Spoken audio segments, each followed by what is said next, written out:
तो चलिए इस टॉपिक को स्टार्ट करते हैं। देखिए ये जो रेशनल नंबर है, इस रेशनल नंबर को डिफाइन करने के लिए हम लोग P अपॉन Q का इस्तेमाल किए थे, जिसमें कि Q जो है वो 0 के बराबर नहीं होना चाहिए।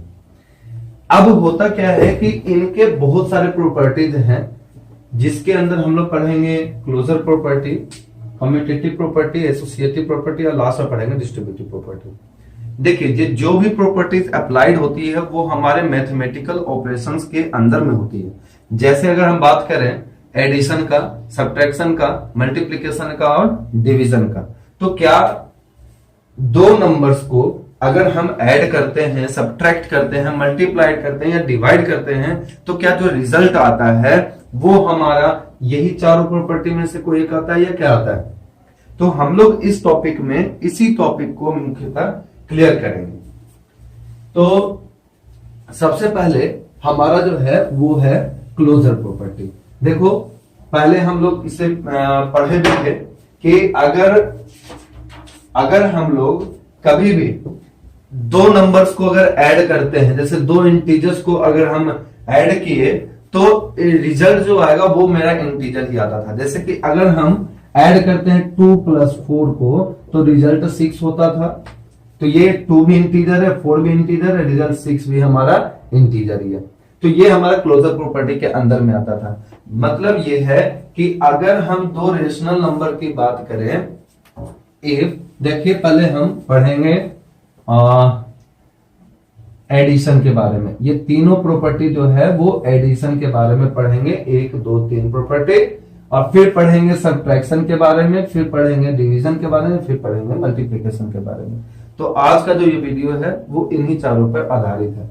तो सबसे पहले ऐड की बात करें तो क्या अगर if A upon B and C upon D be two rational number, then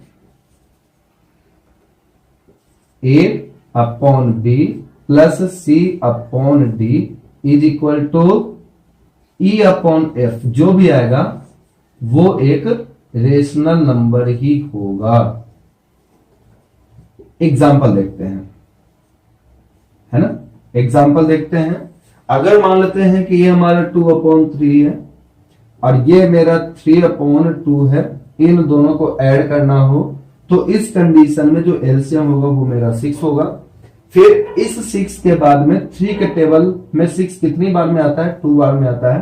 तो 2 × 2 that is 4 and plus 2 × 3 that is 6। तो 3 टाइम्स, और जो आया रिजल्ट क्वेश्चन तो उसी को ऊपर से मल्टीप्लाई करते हैं। तो 3 × 3 = 9। 4 and 9 that is 13/6। तो देखिए ये हमारा रेशनल नंबर है, ये भी रेशनल नंबर है, और इनका जो एडिशन जो रिजल्ट आया वो भी हमारा रेशनल नंबर है। तो क्लोजर प्रॉपर्टी में जो एडिशन है वो हमारा रेशनल नंबर को ये क्लोजर प्रॉपर्टी में जो रेशनल नंबर है वो एडिशन को सेटिस्फाइड करता है। फिर से समझते हैं।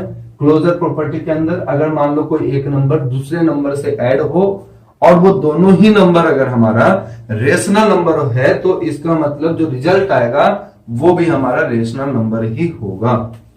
दूसरी बात करते हैं कम्यूटेटिव प्रॉपर्टी। देखिए प्रॉपर्टी क्या है कम्यूटेटिव का। कम्यूटेटिव प्रॉपर्टी ऐसा प्रॉपर्टी है कि अगर मान लेते हैं हम कि दो नंबर हम लिए और दोनों नंबर को जैसे ऐड करना हो, जैसे 2 + 4 6 होता है, उल्टा करो 4 + 2 तो भी 6 होता है, रिजल्ट में कोई अंतर नहीं हुआ।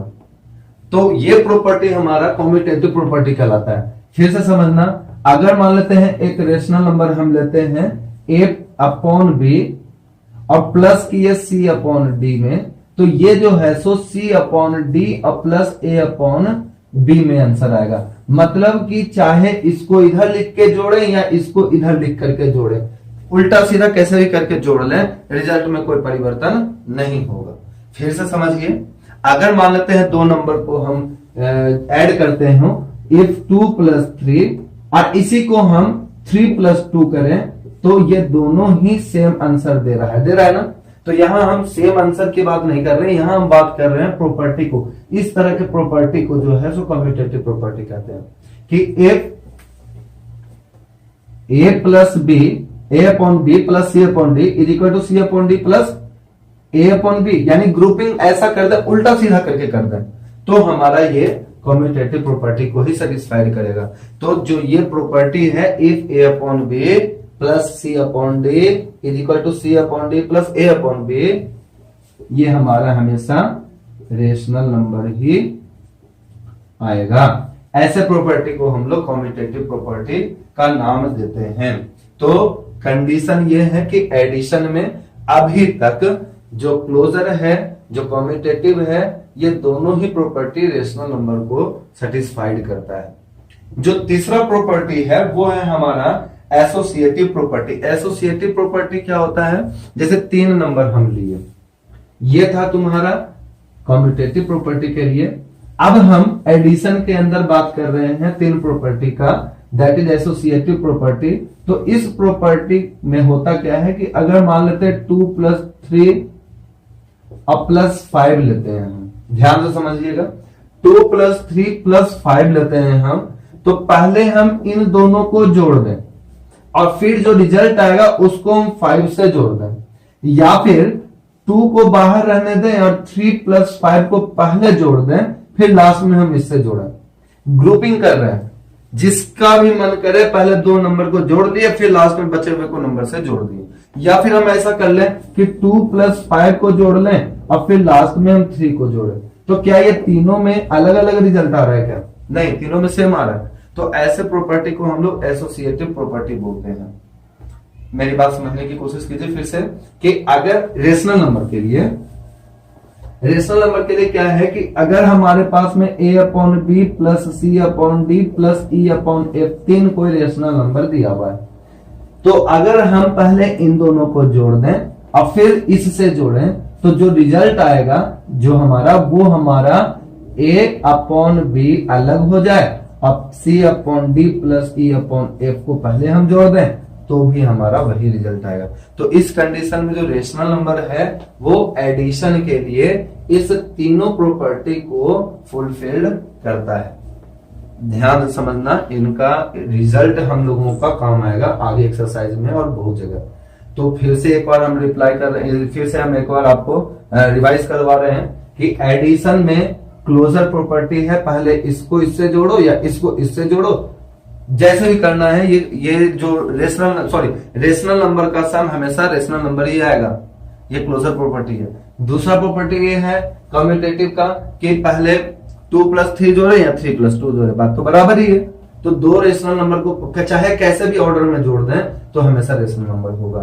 तीसरा प्रॉपर्टी जो है वो है एसोसिएटिव प्रॉपर्टी, जिसमें कि करना क्या है कि अगर 2 नंबर को अरेंज कर लेते हैं, ऐसा कि नहीं पहले हम इन दोनों को ऐड करें फिर इसको ऐड करें, या फिर हम ऐसा करते हैं इन दोनों को पहले ऐड करें फिर जो रिजल्ट आएगा उसको इससे ऐड करें, तो भी कोई हमारा रिजल्ट में डिस्टर्बेंस नहीं होगा। तो इस तरह से हमारा ये एसोसिएटिव प्रॉपर्टी तक हमारा